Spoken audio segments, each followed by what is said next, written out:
സംഭവിച്ചത് ഞാൻ +2 കഴിഞ്ഞ് സ്കൂൾ ടൈമിൽ എന്താണ് വെക്കേഷന് നിൽക്കുന്ന സമയത്താണ് ഇദ്ദേഹത്തിൻ്റെ അടുത്ത് നിന്നൊരു അപ്രോച്ച് ആദ്യമായിട്ട് ഡയറക്റ്റായിട്ട് സോഷ്യൽ മീഡിയ വഴി ഇദ്ദേഹം കോൺടാക്ട് ചെയ്യുന്നത്. ഇയാൾ അതിന് യൂസ് ചെയ്യുന്നൊരു അക്കൗണ്ട് തന്നെ ഉണ്ട്. ഫേക്കായിട്ട് തോന്നും, പക്ഷേ അയാൾ തന്നെ യൂസ് ചെയ്യുന്ന അക്കൗണ്ടാണ്.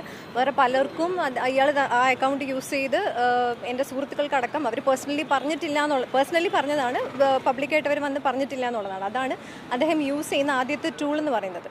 പിന്നീട് ഈ പറഞ്ഞ പോലെ ഒരു മൂവിയുടെ ഡിസ്കഷന് വേണ്ടിയാണ് ഇവിടെ നില തിയേറ്ററിൽ ഒരു പ്രിവ്യൂ ഉണ്ടായിരുന്നു, സുഖമായിരിക്കട്ടെ എന്ന് പറയുന്ന ഒരു മൂവിയുടെ. അപ്പം അതിന് പ്രിവ്യൂ കണ്ടതിന് ശേഷം മസ്കറ്റ് ഹോട്ടലിൽ വെച്ചിട്ട് ആ പടത്തിൻ്റെ ഡിസ്കഷൻ ചെയ്യാം എന്ന് പറഞ്ഞിട്ടാണ് ഞാൻ ഡിസ്കഷന് വേണ്ടിയാണ് അവിടെ പോകുന്നത്. ഇത് സംഭവിക്കുന്നത് 20-21 വയസ്സുള്ളപ്പോൾ ഉള്ള കാര്യമാണ് ഞാൻ പറയുന്നത്. അപ്പോൾ അവിടെ പോകുമ്പോൾ ഇദ്ദേഹത്തിൻ്റെ ഒരു അപ്രോച്ച് എന്ന് പറയുന്നത് അതുവരെ മോളെ എന്നുള്ള സോ കോൾഡ് മോളെ, എല്ലാവരെയും വിളിക്കുന്ന പോലെ മോളെ, ഈ മോളെ വിളിയിൽ നമ്മൾ ഒരിക്കലും ആ ഒരു സമയത്ത് നമ്മൾ പ്രതീക്ഷിക്കുന്നില്ല ഇങ്ങനത്തെ ഒരു അപ്രോച്ച് ആയിരിക്കാം ഇദ്ദേഹത്തിന് സംഭവിക്കുന്നതെന്ന് അറിയില്ല. ഒരിടത്തും നമ്മൾ ബാക്ക് ഓഫ് ദ വീട്ടിൽ നമ്മൾ വിചാരിക്കുന്നില്ല എന്നുള്ളതാണ്. അപ്പം അവിടെ പോയപ്പോഴാണ് ഇദ്ദേഹം എന്നോട് ആ ഡിസ്കഷൻ്റെ കാര്യത്തിന് വളരെ പ്രൊഫഷണലായിട്ടൊരു അപ്രോച്ചായിട്ടാണ് നമ്മൾ പോകുന്നത്. ഇതാണ് സംഭവം എന്ന് പറഞ്ഞത്. അപ്പം ഫസ്റ്റ് ഓഫ് ഓൾ അങ്ങനത്തെ ഒരു മൂവി അവിടെ എക്സിസ്റ്റ് ചെയ്യുന്നില്ല, അതൊരു കള്ളമാണ് എന്നുള്ളതാണ് ഒരു അഡൽട്ട് ആയതിനു ശേഷമൊക്കെ ഞാൻ മനസ്സിലാക്കുന്നത്. അപ്പോൾ ഇദ്ദേഹം അവിടെ വെച്ചിട്ടാണ് എന്നെ സെക്ഷുവലി അബ്യൂസ് ചെയ്തത്. It was A trap. അപ്പം അങ്ങേര് ഇന്ന് പറഞ്ഞുകൊണ്ടിരിക്കുന്ന എല്ലാ കാര്യങ്ങളും പച്ചക്കള്ളമാണ്. അയാൾ ഞാനടക്കമുള്ള പല സർവൈവേഴ്സിനോടും ചെയ്തിരിക്കുന്ന കാര്യങ്ങളെന്ന് പറയുന്നത്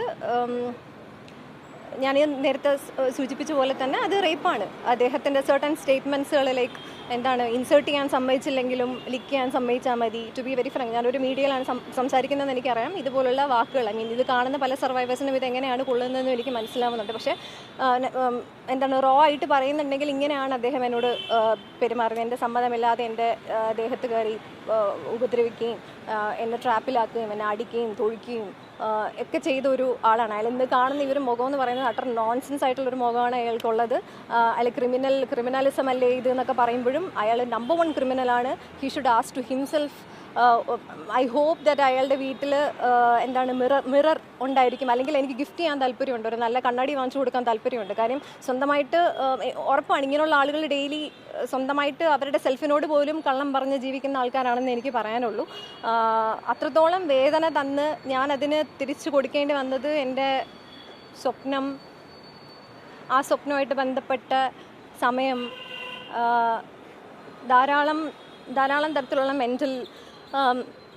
മെൻ്റൽ ഇഷ്യൂസ്, അതിലൂടെയൊക്കെ എനിക്ക് കടന്നു പോകേണ്ട ഒരു അവസ്ഥയായിരുന്നു. ഒരാൾക്കും ഇങ്ങനെ സംഭവിക്കരുത്. കാര്യം ഞാൻ മുട്ടിയ ഒരു ഡോറുകളും എനിക്ക് ഒരു തരത്തിലുള്ള ജസ്റ്റിസും തന്നിട്ടില്ല. Beat any system, beat anything. എനിക്ക് ഒരിടത്തുനിന്ന് പോലും എനിക്കൊന്നും കിട്ടിയിട്ടില്ല. എനിക്ക് ആകെ ഉണ്ടായിരുന്നത്, ഈ ലോകത്ത് തന്നെ എനിക്ക് ആകെ ഉണ്ടായിരുന്നത്, ഒന്ന് എനിക്ക് വേണ്ടി ഞാൻ, രണ്ടാമത് എൻ്റെ അമ്മ, മൂന്നാമത് എൻ്റെ അച്ഛൻ. ഈ 3 വ്യക്തികളല്ലാണ്ട് എനിക്ക് ഒന്നും ഉണ്ടായിരുന്നില്ല.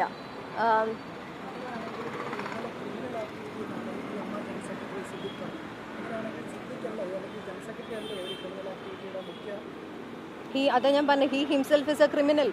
എനിക്കൊരു പ്രശ്നവും ഇല്ല, എനിക്കൊന്നും നഷ്ടപ്പെടാനില്ല. എനിക്ക് എന്ത് നഷ്ടപ്പെടാനാണുള്ളത്? ഈ മൊമെൻറ്റിൽ എനിക്ക് എന്ത് നഷ്ടപ്പെടാനാണുള്ളത്? ഒന്നും നഷ്ടപ്പെടാനില്ല. അതുകൊണ്ട് തന്നെയാണ് ഞാൻ റിപ്പീറ്റ് ചെയ്ത് പറയാണ്. അയാൾക്ക് അങ്ങനെ പറയാൻ പറ്റും. അയാളെപ്പോലെ പല ആളുകൾക്കും AMMനകത്ത് അങ്ങനെ പറയാൻ പറ്റുന്നുണ്ടെങ്കിൽ it was all A criminals.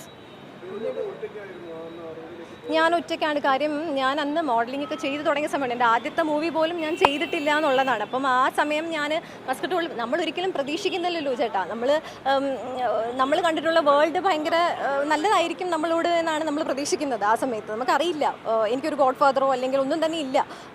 പിന്നീടാണ് ഞാൻ സ്വപ്നങ്ങളൊന്നും ഒരുത്തനും വേണ്ടി ഇത് ചെയ്യാനുള്ളതല്ല എന്നുള്ള കാര്യത്തിലും കുറേ ട്രീറ്റ്മെൻറ്റ്സും കാര്യങ്ങളൊക്കെ എടുത്താണ് ഞാൻ അതിൽ നിന്ന് പുറത്ത് വന്നുകൊണ്ടിരിക്കുന്നത്. Still I'm not okay. നമ്മൾ ഡെയിലി ഇതെല്ലാം അണ്ടർഗോ ചെയ്യുന്നുണ്ടെന്നാണ്. സോറി, ഞാൻ ക്വസ്റ്റ്യൻ മറന്നു. എന്തായിരുന്നു ചോദിച്ചത്?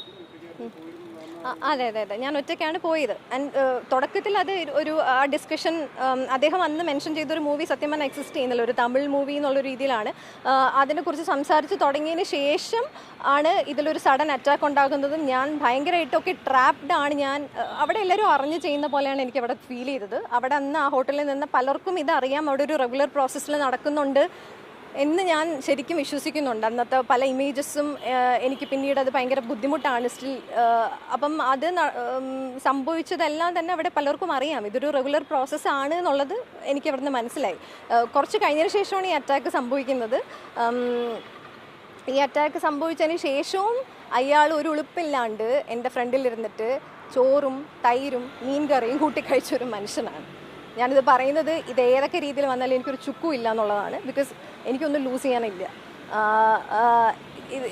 അതിൽ പോലും ഒരു സെക്ഷൽ ഫ്ലേവർ കലർത്തി അയാൾ സംസാരിച്ചിട്ടുണ്ട്.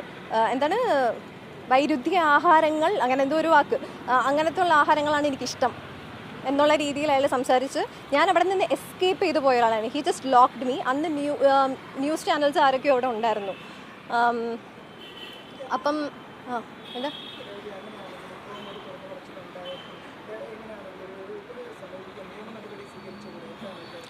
നിയമ നടപടികൾ എന്നൊക്കെ പറഞ്ഞാൽ എന്താ, ഇവിടുത്തെ ഞാൻ 1, 2, 3 ആൾക്കാരുടെ അടുത്തൊക്കെ നിയമ നടപടി അവരുമായിട്ട് ബന്ധപ്പെട്ട് പല ക്രിമിനൽസിൻ്റെ പേര് ഞാനിങ്ങനെ പുറത്ത് പബ്ലിക്കായിട്ട് പറഞ്ഞിട്ടുണ്ട്. ഒരു സ്റ്റേറ്റ് എത്തിയപ്പോഴാണ്, 21 വയസ്സിൽ നടക്കുന്ന കാര്യം ഒരു സ്റ്റേറ്റ് എത്തിയപ്പോഴാണ്, ഒരു 3-4 കൊല്ലം മുമ്പെയാണ് ഞാനിത് പറഞ്ഞത്. അപ്പം ഇതുമായിട്ട് ബന്ധപ്പെട്ട് പല ആൾക്കാർക്കെതിരെയും ഞാൻ സോ കോൾഡ് ലീഗൽ കേസുകൾ എടുക്കാൻ വേണ്ടി മുന്നോട്ട് പോയപ്പോൾ തന്നെ ഇവിടെ എവിടെയാണ് സർവൈവർ സെൻറ്റേഡ് ആയിട്ടുള്ളൊരു സിസ്റ്റം ഉള്ളത്? ഇവിടെ ഒരിടത്ത് സർവൈവർ സെൻറ്റേഡ് ആയിട്ടുള്ളൊരു സിസ്റ്റം ഇല്ല. അവിടെ പോയപ്പം അവരുടെ ട്രോമ, അവരുടെ അടുത്ത വെർബൽ റേപ്പ്, പല റേപ്പിലൂടെ എനിക്ക് ആകെ എനിക്ക് കുറച്ച് കാലമേ ഉള്ളൂ. എനിക്ക് എൻ്റെ ഡ്രീംസിൻ്റെ പുറകെ പോകണം. ഇവന്മാരുടെ പുറകെ എനിക്ക് നടക്കാൻ സമയമില്ല, സ്വസ്ഥതയുമില്ല, മാനസിക ഒരു സ്ട്രെങ്തും ആ സമയത്ത് ലൈക്ക് മനുഷ്യനാണ്. അതുകൊണ്ട് ഞാൻ പോയില്ല. 2019 ഇതുമായി ബന്ധപ്പെട്ടുള്ള FB പോസ്റ്റ് ഇടുന്നത്. അപ്പോൾ പരസ്യമായി തന്നെ അതിനകത്ത് കാര്യങ്ങൾ വിശദീകരിച്ചിട്ടുണ്ട് രേവതി. അപ്പോൾ അതിനുശേഷം ഈ സിദ്ദിഖ് എന്ന് പറയുന്ന വ്യക്തിയിൽ നിന്നും എന്തെങ്കിലും തരത്തിലുള്ള ഭീഷണികൾ നേരിടേണ്ടി വന്നു? സിദ്ദിഖിൻ്റെ റെസ്പോൺസ് തന്നെ എനിക്ക് ഭയങ്കര നോൺസെൻസും അതിനൊക്കെ അപ്പുറത്ത് എനിക്ക് ചിരി വന്നൊരു റെസ്പോൺസാണ്. അയാൾ പറഞ്ഞത് പിന്നെ ആ കുട്ടിയെ എനിക്കറിയാം, ആ കുട്ടിയെ ഞാൻ ഇൻവൈറ്റ് ചെയ്തിരുന്നു, പക്ഷേ സംവെയർ ലൈക്ക് ലിറ്ററലി ഞാൻ പറയുന്നില്ല ഇങ്ങനെയാണെന്നുള്ളത്, ബട്ട് സംവെയർ അങ്ങനെയാണെന്ന് ഞാൻ ഓർക്കുന്നു. കുട്ടിയുടെ ഡ്രസ്സിങ് ശരിയല്ലായിരുന്നു, അതുകൊണ്ട് ആ ഡ്രസ്സ് നല്ല ആൾക്കാരൊക്കെ വരുന്ന ഒരു സ്ഥലമാണ്, അതുകൊണ്ട് ആ ഡ്രസ്സൊന്ന് നേരെ ഇടൂ എന്നാണ് ഞാൻ പറഞ്ഞതെന്നുള്ളൊരു ഡിസാസ്ട്രസ് കമൻ്റാണ് പുള്ളി പറഞ്ഞത്. ഒരു ഇൻഡസ്ട്രിയിൽ ലൈക്ക് അയാൾക്ക് ഓൾമോസ്റ്റ് എല്ലാ സിനിമയിലും അയാളെ കാസ്റ്റ് ചെയ്യാൻ ആൾക്കാരുണ്ട്, ഇത്രയും സോ കോൾഡ് എസ്റ്റാബ്ലിഷ്ഡ് ആയിട്ട് ഇയാൾ നിൽക്കുമ്പോൾ എത്രയോ ക്യാരക്ടേഴ്സ് ചെയ്ത് അല്ലെങ്കിൽ പ്രൊഫഷണാലിസം എന്താണെന്ന് അറിയുന്ന ഒരു മനുഷ്യൻ പറയുകയാണ്, വേറൊരാളുടെ വസ്ത്രത്തിനെ പറയാണ്. സോ ഇതായിരുന്നു അയാളുടെ അന്നത്തെ റെസ്പോൺസ് എന്ന് പറയുന്നത്.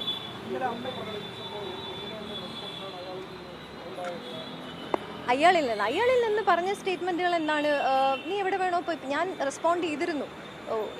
എന്നാൽ ആ വയസ്സിൽ പറ്റുന്ന രീതി ഞാൻ റെസ്പോണ്ട് ചെയ്തിരുന്നു. റെസ്പോണ്ട് ചെയ്തിട്ട് പോകുമ്പോൾ നീക്ക് എവിടെ വേണോ പോയി പറയാം, ഒരാളും നിന്നെ വിശ്വസിക്കാൻ പോകുന്നില്ല എന്നൊരു സ്റ്റേറ്റ്മെൻറ്റ് കേട്ടുകൊണ്ടാണ് ഞാൻ അവിടെ നിന്ന് ഇറങ്ങി ഓടി ഒരു ഓട്ടോയിൽ കൈ കാണിച്ച് ഞാൻ പോവുകയാണ് പുറത്ത്. ശരിയാണ്, ഹി വാസ് ട്രൂ. ഒരാളും വിശ്വസിക്കുന്നില്ല പുറത്ത് പോയി പറഞ്ഞപ്പോൾ. അങ്ങനെ തന്നെയാണ് എൻ്റെ ലൈഫിൽ നടന്നത്. ഞാനിത് പറഞ്ഞ സമയത്ത് ഒരാളും എനിക്കുണ്ടായിരുന്നില്ല. ഈ പറയുന്ന ഒരു സോ കോൾ പൊളിറ്റിക്കൽ ആൾക്കാർ, ലൈക്ക് പൊളിറ്റിക്കൽ പീപ്പിൾ, എന്ത് വന്നാലും ഡിസ്കഷൻ ഓഫ് ഫാക്ടറിൽ എടുക്കുന്ന ഫേസ്ബുക്കിലെ ആൾക്കാരും എല്ലാവരും ദൈവ ലൈക്ക് എനിക്ക് ഞാൻ മാത്രമേ ഉണ്ടായിരുന്നുള്ളൂ. ഞാൻ സ്വന്തമായിട്ട് ഗെയിൻ ചെയ്ത് വന്നുകൊണ്ടാണ് ഞാനിവിടെ ശ്വാസം വിട്ട് ജീവിക്കുന്നുണ്ടല്ലോ. ഇല്ല, ഇങ്ങനെ ഡയറക്റ്റായിട്ട് എന്നെ വിളിച്ച് ഭീഷണിപ്പെടുത്തിയൊന്നുമില്ല. ബട്ട് ദർ മെനി കോൾസ്, ഇഷ്ടംപോലെ കോൾസുകൾ പലരും വഴിയും ചെയ്യും. പുള്ളിക്കാരൻ ഒരിക്കലും ഡയറക്റ്റായിട്ട് ചെയ്യത്തില്ലല്ലോ, കാര്യം നമ്മൾ റെക്കോർഡ് ചെയ്യും, പല വിഷയങ്ങൾ നടക്കുന്നു. അതുകൊണ്ട് പുള്ളി അത് ചെയ്യില്ല, അയാൾക്കത് തിരിച്ചടിക്കും. അതുകൊണ്ട് തന്നെ അയാൾ വേറെ പലരെയും വിട്ടും പല രീതിയിൽ എന്താ പറയുക, നിന്നെ ശരിയാക്കി തരാം, നിന്നെ അത് ചെയ്തു തരാം, നീ സിനിമയിൽ എങ്ങനെ അഭിനയിക്കുമെന്ന് ഞങ്ങൾക്ക് കാണണം, ഇങ്ങനെയുള്ള രീതിയിലാണ് പുള്ളി റെസ്പോണ്ട് ചെയ്തത്.